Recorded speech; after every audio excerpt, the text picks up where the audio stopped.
بسم اللہ الرحمن الرحیم. لمبی لسٹ آ سوالن جی اعتراض نہ ٹائم تھی ویو. سوال ہے تو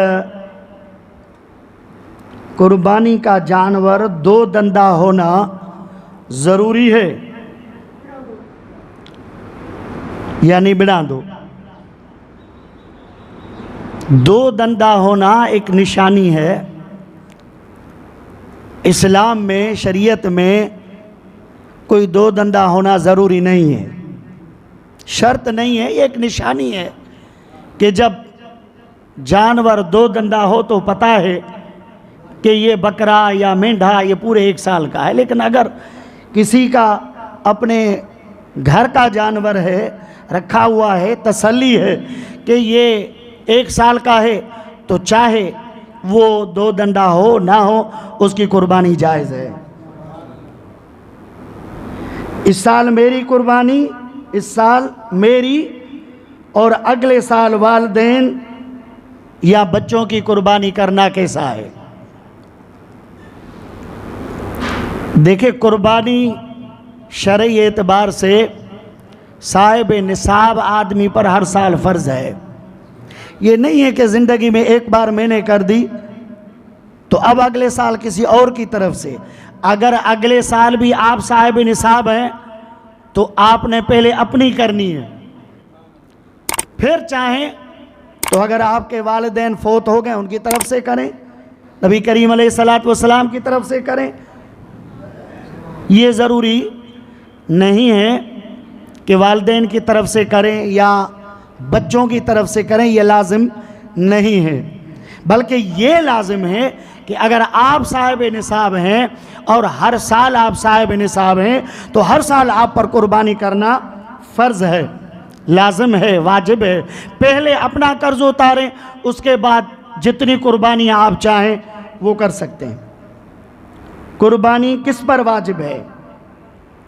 ہر سال یہ سوال آتا ہے، ہر سال دو بار.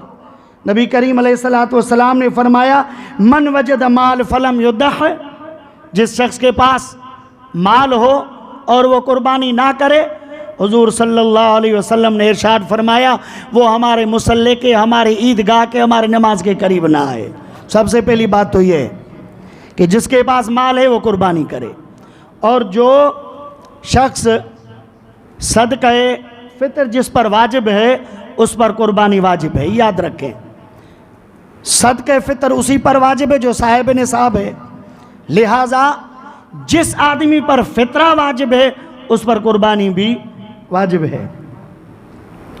قربانی کے ساتھ عقیقہ کرنا کیسا ہے؟ جائز ہے.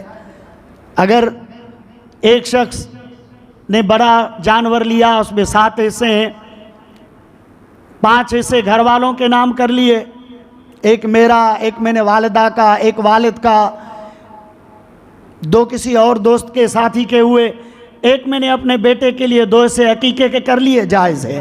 یہ احناف کے نزدیک، غیر مقلدین کے پاس یہ کرنا جائز نہیں ہے، لیکن ہم احناف کے پاس جائز ہیں. میں دلائل میں نہیں جاتا، وقت کم ہے، فی الحال صرف مسئلہ آپ کی خدمت میں بتاتا ہوں. یا ایک شخص نے، اس کے 2 بیٹے ہیں، ایک بیٹے کے 2 حصے قربانی کے بنتے ہیں عقیقے کے، تو 3 قربانیاں اور 4 حصے عقیقے کے ایک جانور میں کرے، جائز ہے. ایک شخص نے 2 قربانیاں ڈالی، 5 حصے بچے، 4 حصے 2 بیٹوں کے لیے، 1 حصہ بیٹی کے لیے عقیقہ کیا، جائز ہے. کپورے کھانا کیسا ہے؟ یہ بھی ہر سال سوال آتا ہے. اللہ نے فرمایا وَحَرِّمَ عَلَيْهِمُ الْخَبَائِثَ، حضور صلی اللہ علیہ وسلم نے آپ کو منع کیا ہے کہ آپ خبیث چیزوں کو استعمال کریں. اور جو قرآن کریم کی اس آیت کے ماتحت اور نبی کریم علیہ السلام کی حدیث شریف جسے حضرت مجاہد نے بیان کیا ہے، اس حدیث کے ماتحت فقہا نے جانور کی 7 چیزیں حرام لکھی ہیں، اس کے علاوہ ساری چیزیں حلال ہیں. وہ 7 کون سی ہیں؟